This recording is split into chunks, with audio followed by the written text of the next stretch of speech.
All right, we're back. Welcome back. We're really excited to have Beth Kempf with us, who is the Executive Director of Community Cares. Welcome, Beth. Hi, thank you guys. Thank you all for having me. Absolutely. Why don't we start with just really quick? Why don't you share a little bit about Community Cares for those who aren't familiar with what you all do? Yes, so Community Cares is a homeless shelter here in Carlisle and Cumberland County, Pennsylvania. We have was founded over 15 years ago. A couple churches got together and began to shelter just what seemed to be just a few men in the community that needed some support that way. And it became apparent very quickly, and the population increased pretty quickly. And probably around 2010, it the population of females and families really exploded in the community at that time. So we've been operating a model of utilizing churches for our evening shelter and the day shelter center for quite a while. And about 2019, just a year now, a little over a year, we've been also operating a outreach program. So we reach out throughout the county of Cumberland County, helping people who are living on shelter, people that are living in their vehicles, people living in many different displaced time situations to help them get on their feet, hopefully to never have to come to shelter, but to hopefully get them into something permanent before that. So our goal is always to find people a stable alternative to what they've had. So we partner with them through peace management to see that happen. Great. And how many people do you help over, pick a time frame? Yeah. Can you tell us a little bit about that? We average anywhere from 45 to 70 men, women, and children a night. For the last several years, we've been averaging around 500 individuals helped throughout a year. So that's been a pretty steady demand for our community for some time now. And what have you had to change in the midst of the pandemic? You all have a community center, and so of course now with the pandemic going on, I'm sure that's had an impact on how you do what you do. So could you share a little bit about some of the changes and the challenges that you have? Wow, yeah. So the middle of March totally radically shifted everything about what CARES can do, has done, will maybe possibly do in the future. So we, like everyone else, encountered lockdown with the requirements, and I'll be honest, there was literally no guidance given to a shelter directly in March. I reached out to the head of our COC. I reached out to anyone. I begged for meetings. I begged for conversations. And it was really, really nothing. Particularly for about 3 weeks. Those 3 weeks when they kind of closed everything down, we were still operating with we had about 65 people that were in shelter in the middle of March. When we found out about that, I guess we had like a couple days to kind of like knew something major had to shift. So we right away begged, borrowed, and stole to get some money to put families in a hotel so we could get the children out of there, and not being certain what at that time what COVID really could look like and how the impact was. So we then also were able to at that point communicate with the American Legion, which is very close to us, so that our shelter at night was very close to our day center, which we had. And we kind of shifted some of our sleeping patterns and different things. And we were sheltering about 50 men and women at the time. For about those first 3 weeks, trying desperately to find alternatives to that. Kind of the world went silent for that season. And things closed down. We weren't prepared for the shutting of the world, where people couldn't go to the bathroom, they couldn't get showers, they couldn't get a drink of water if they wanted to, they couldn't get out of the rain with a 4-year-old little kid, not knowing what to do with them. So we're getting calls left and right, overwhelming. And so we were fielding all those calls. So initially, because I couldn't keep my staff safe, I wasn't being given any real guidance from anyone. I remoted all the staff out, and I just moved into the shelter with them 24/7 for about 3 weeks. I stayed there with them, and we really just operated as a team, as a family, really just okay, we're taking this thing very seriously. We want to help as many people as possible. So we're getting calls, and if we could fit a person in, we fit a person in. There was nowhere else for anyone to go. No one was taking anybody. And after about those 3 weeks of staying there all the time, being on the phone 8 to 12 hours a day, talking to anyone about the circumstance that I could, we were able to move into our local community center, the Stewart Community Center, which provided, like, honestly, like something I would want every day. So it provided. Can I down? Yes, please. Go ahead, Pat.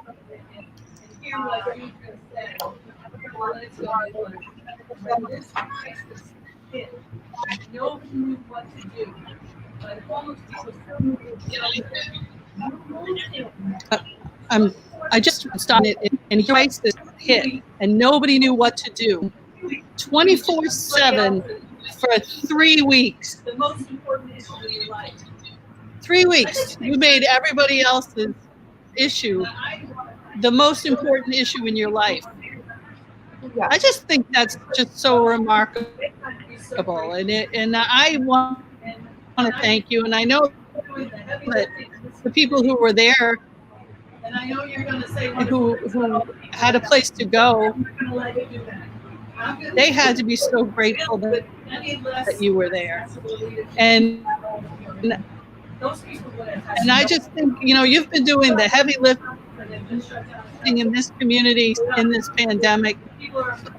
And I know you're going to say wonderful things about all the people that help you, but I'm not going to let you do that.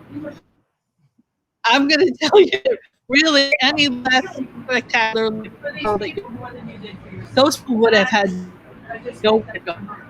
Talk to Indians where they've shut down because people are afraid. And I don't blame them. I'm afraid. Everybody, Right. that you read the stories and they're terrible, but you put yourself in the position of having, feeling for these people more than you did yourself. And that's remarkable. And they're taking it about, well, in a community like this, they're full.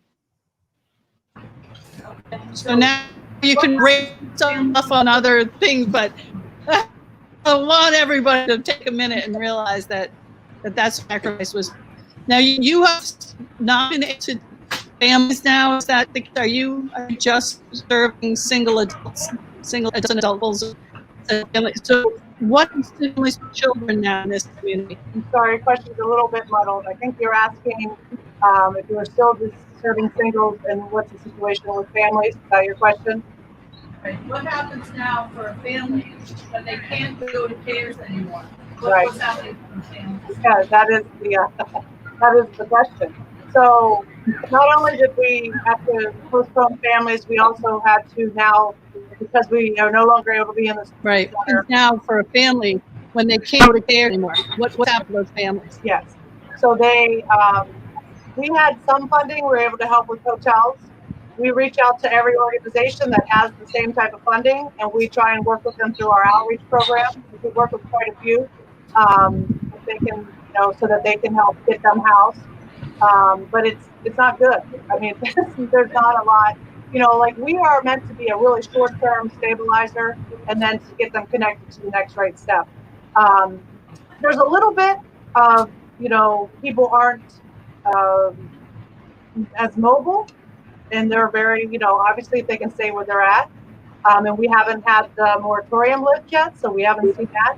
When it very first hit, we were definitely getting a good 3 to 5 calls every 2 days for families, and we were able to manage very well with partnering with other funding streams and working with families up to like 30 days or so to help them kind of get something on their feet a little bit.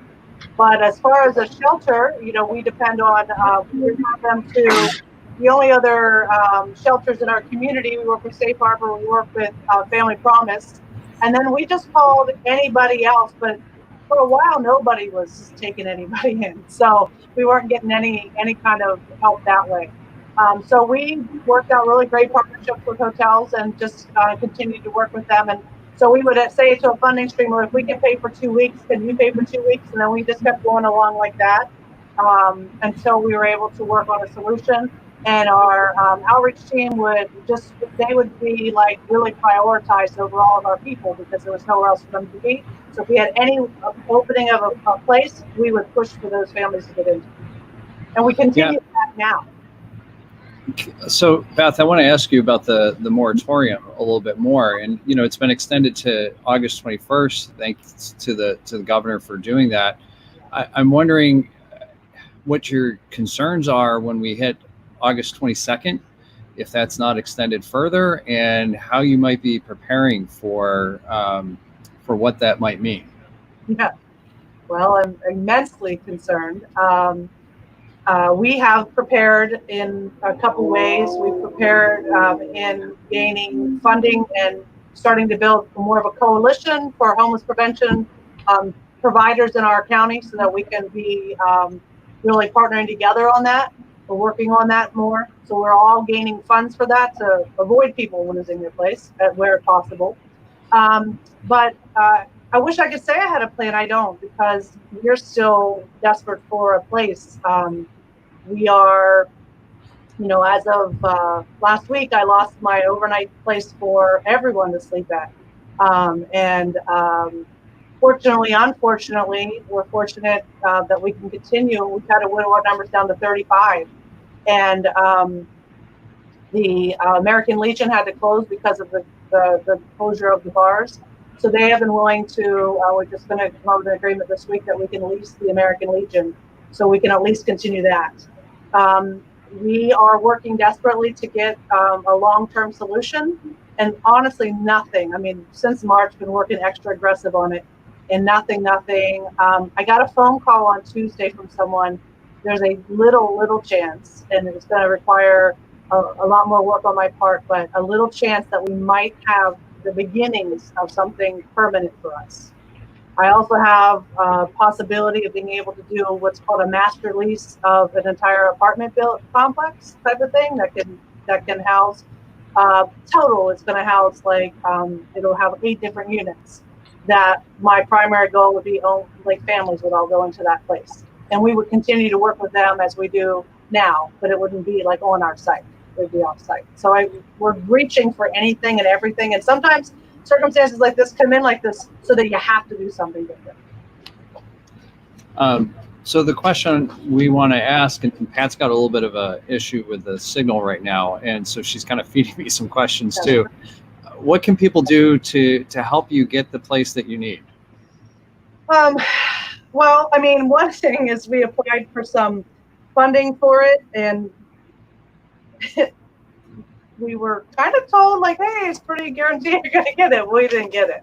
So this is our normal all the time. Right. So anyone that knows of a place that might possibly be workable for us. My concern is, we need a place for the day for people to be. And in our community, the location that typically does the showers for even people that are unsheltered hasn't been able to do it. So we've been also doing that. And we don't want to discontinue anything like that. We want to continue that. But we also know that, we're getting, 3 calls a day, and we're saying, okay, we don't have space today. And then we're trying to figure out when we can get space tomorrow. So anyone that knows of a location and that might be feasible for us. Ideally, we want to stay fairly close to our day center if possible, but we are open to kind of anything at this point. And if anyone has ideas, like I just said, with the possibility of the master lease type of thing, different rooms that we can just start working for, those would be great. So are you looking around Carlisle, and then is there a particular size? The more specific that you make it, the easier it is for people to help. But unless someone, I don't know. I think I've looked at everything, but Sure. Well, ideally, if we can get close to 10,000 square feet, I think that I would feel more at peace with that size, and we would then be able to build it according to what would be safe. And of course, coming out of COVID, we all have to reconsider how are we doing shelter. But the idea of not doing shelter, the idea of providing nothing out of, I can't do that. So for me, we have to provide something. So I can make anything work. Does that make sense? So I don't want to take it off the table because that might be workable for me. So I don't want anyone to look at the space they have. That's probably not going to work. I will talk to you about it. We can negotiate. We can talk to different things. let's let you decide if it's not going to work, right? All options are on the table. People can offer, and the worst thing that happens is it doesn't work, and so then you move on to the next one, right? So, how can people support what Community Cares is doing, and especially like this is your chance to I'm sure you need donations. So how can people support what you're doing? Yeah, so we are very, very fortunate to live in such a generous community, but like any nonprofit, there's just not enough to do what you really want to do.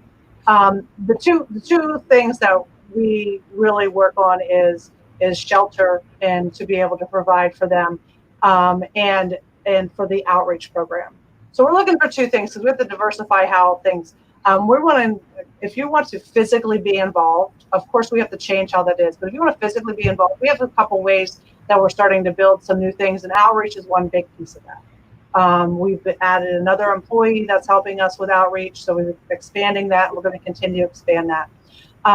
And so with outreach specific, we need those things like you need like bug spray and sunscreen and water and those little things you can put in a backpack, and even those little niceties that you just kind of don't get to have because you're living in a tent in the woods. You know, like any of those little things would be great. So for outreach, that sort of thing is wonderful. Obviously, like anything, we need funds to help pay for IDs. Like I can't tell you right now how many people we have that are hung up because they do not have a Social Security card. And they also didn't have an ID until we finally get the ID, their Social Security card. They have to literally send that ID into the Social Security office for 2 weeks because they can't possibly figure out how to do it live for them. So they can't get employed. They can't get their services set up. They can't get signed up for housing. There's so many things that are holding these guys back.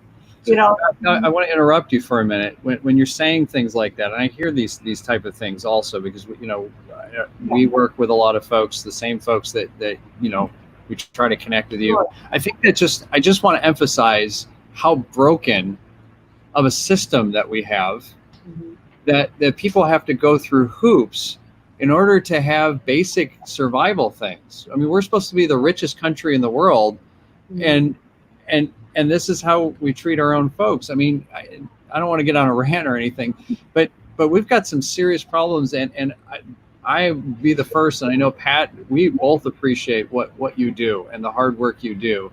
And at the same time, we have systems in place that work against the work that you're doing. And I really want to voice that. I want to say it out loud, because as much as we want to support, and the people who are watching want to support the work that you're doing and the staff there are doing, and the people who come are supportive, and the people who donate and everything, we need to realize it's more than just what's going on here. We need to make sure people aren't going to fall into these things, and that we change the systems that makes the situation worse. So I just wanted to say that.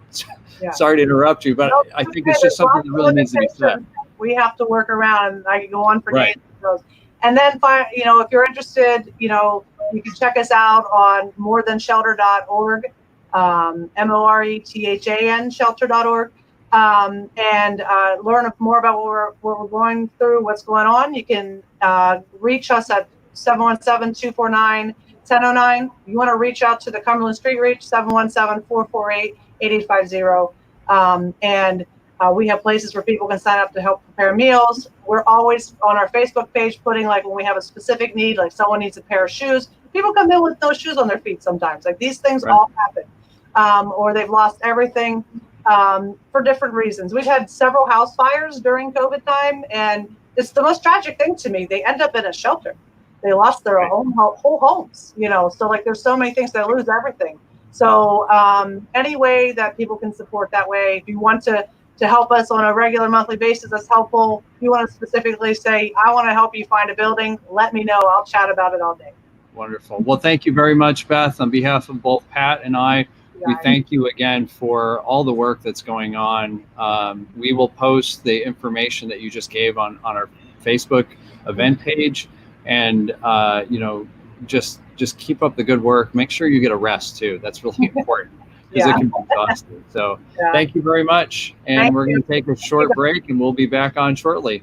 Thanks again, Beth. Thanks so much. Thank you.